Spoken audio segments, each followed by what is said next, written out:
I found 12 notebooks in a box I don't remember packing. They're filled with my handwriting, and I have no memory of writing a single word. This is hollow thoughts. I moved back into my childhood home 3 weeks ago after my mother passed. The house was exactly as she left it. Dishes in the drying rack, a shopping list on the counter, reading glasses on the nightstand, like she'd just stepped out. I expected the grief to hit hardest in her bedroom. I didn't expect it to come from the attic. I was looking for old photos to use at the service, family albums, maybe some pictures from when I was young.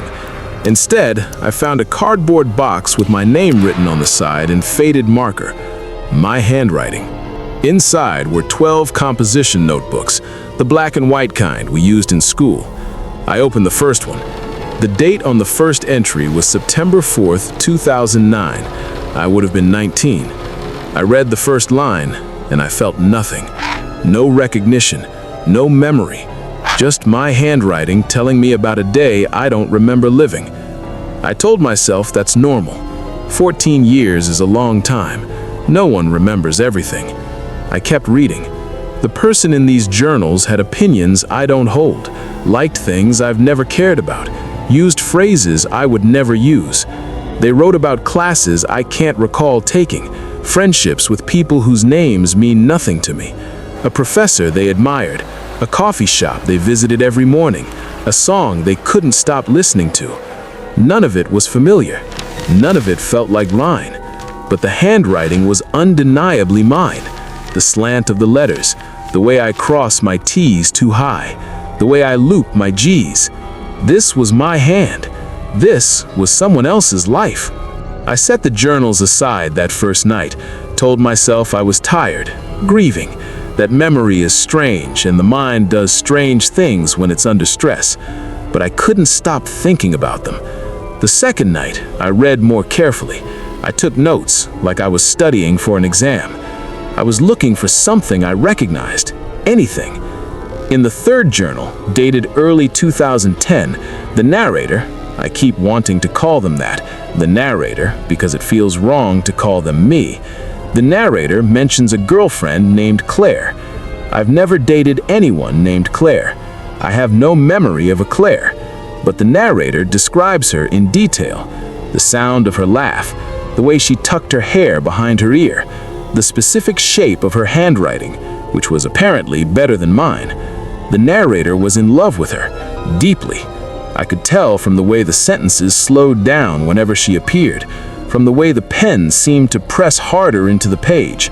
Whoever wrote this loved her, and I don't remember her at all. I tried to look her up. I don't know what I expected to find. We didn't have social media the way people do now, but I searched anyway. I found nothing. Or maybe I didn't look hard enough. Or maybe Claire doesn't exist. That's when the thought first crossed my mind, the thought I keep trying to push away. What if these journals aren't mine? But that doesn't make sense. The handwriting is mine. The notebooks were in a box with my name on it, in my mother's attic, in the house I grew up in. They have to be mine. But if they're mine, then who was I? I called my father. We're not close, haven't been since the divorce, but I thought maybe he'd remember something. I asked him if I'd ever dated someone named Claire. He paused for a long time. Then he said, "I don't think so." But the pause bothered me. It was too long. I asked him what I was like at 19, what I cared about, what I wanted. He said I was quiet, focused, that I kept to myself. That doesn't match the journals.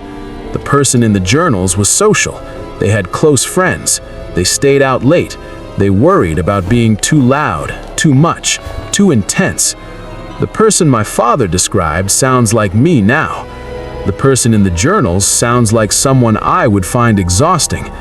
I asked my father if anything happened back then, anything big, anything that might explain a gap in my memory. He went quiet again. Then he said, "You know I wasn't around much back then," and he changed the subject. I should have pressed. I didn't. I've started reading the journals in order now, treating them like a book, trying to understand the arc of the stranger's life. In the 6th journal, the narrator starts to change. The entries get shorter, the handwriting gets tighter, the mentions of Claire stop. There's an entry in August 2011 that just says, "I don't know how to be the person I was before." Before what? There's no context, no explanation, just that line and then nothing for 6 pages. When the writing resumes, it's different, colder, more careful. The narrator starts using phrases that feel familiar, opinions I recognize, a worldview that sounds like mine. Like the person in the journals is slowly becoming me, or I was slowly becoming them. I don't know which direction the change went. I stayed up until 4 in the morning finishing the last journal. It ends abruptly, mid-sentence. I think the best thing to do is to start over completely, to let go of everything that happened before and become someone who... That's it. The sentence isn't finished. The notebook isn't full. There are blank pages after that final entry, but I never wrote again. Or I did write again, somewhere else, in journals I also don't remember. Or I stopped writing because I stopped being the person who needed to. I don't know. Here's what scares me. I reread the early journals. I tried to read them the way you read about a stranger, curious, detached, analytical. But sometimes, in the middle of a sentence, I'd feel something. Not memory, something older. A sensation in my chest, a tightness in my throat. Like my body remembers things my mind has let go of. I felt that tightness when I read about Claire. I don't remember loving her, but when I read the entry about the night she left, an entry I don't remember writing, about an event I don't remember experiencing, I couldn't breathe. How can I grieve someone I don't remember? How can my body know something my mind refuses to hold? I've started to wonder if I did this on purpose, if I chose to forget. There's an entry from late 2011 that I've read a dozen times now. It says, "The only way forward is to let the old version of me die, to bury him so completely that no one will ever know he existed, not even me." I wrote that. I know I wrote that because it's in my handwriting and because it sounds like something I would say. But I don't remember writing it, and I don't remember what I was burying. I've been sleeping in my mother's house for 3 weeks, in my old bedroom. The walls are the same color, the furniture is the same, but I don't feel anything when I'm in here. No nostalgia, no comfort. It's just a room where someone I used to be once slept. I found a photo in the last journal. It fell out from between the pages. It's me. I can tell it's me because I recognize the shape of my face, but I'm smiling in a way I don't smile anymore. And I'm looking at someone outside the frame, looking at them with an expression I don't recognize. I look happy. I look like someone with a life I can't remember living. I've been staring at that photo for 2 days, trying to remember the moment, trying to feel something. All I feel is the distance, like I'm looking at a person who died a long time ago, and I'm the one who killed him. Not violently, not dramatically. I just let him go. I chose to become someone else, and I did it so thoroughly that I forgot I ever had a choice. The thing that haunts me now isn't the forgetting.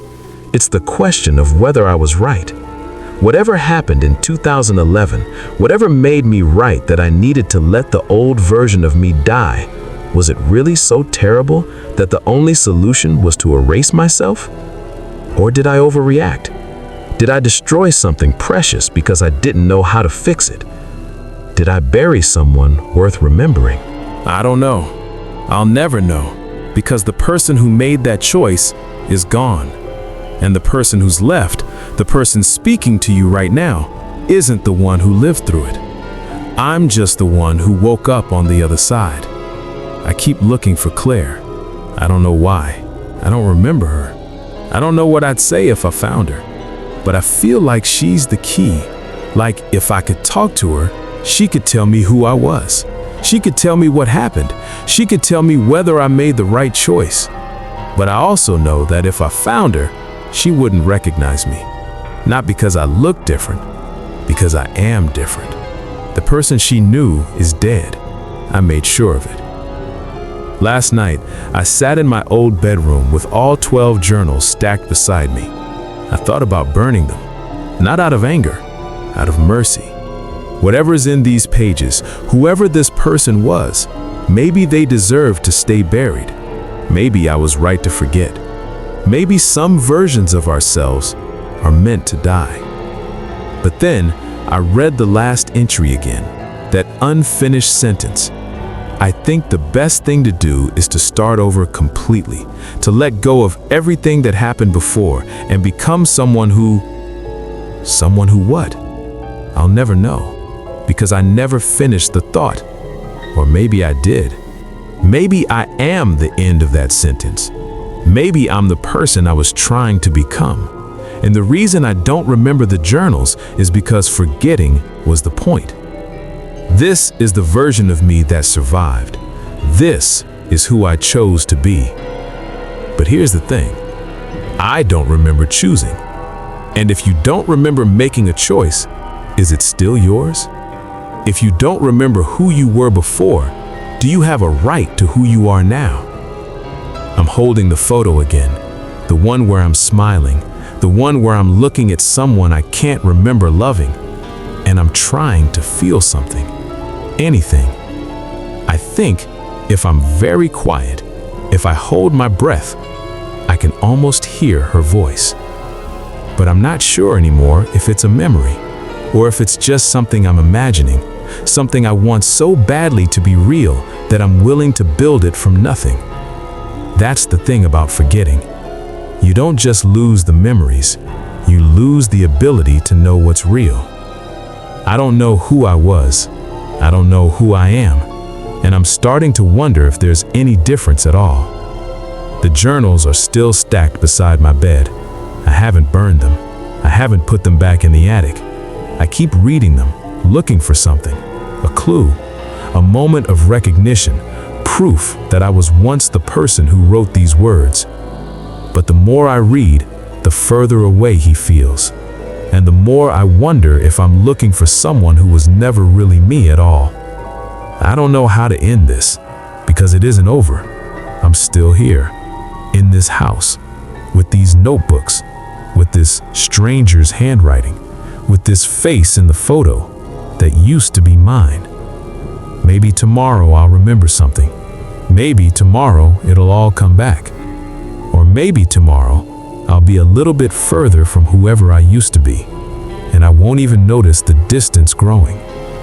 If you've ever felt like a stranger to yourself, like there's a version of you that's been lost or buried or quietly erased, I think I understand.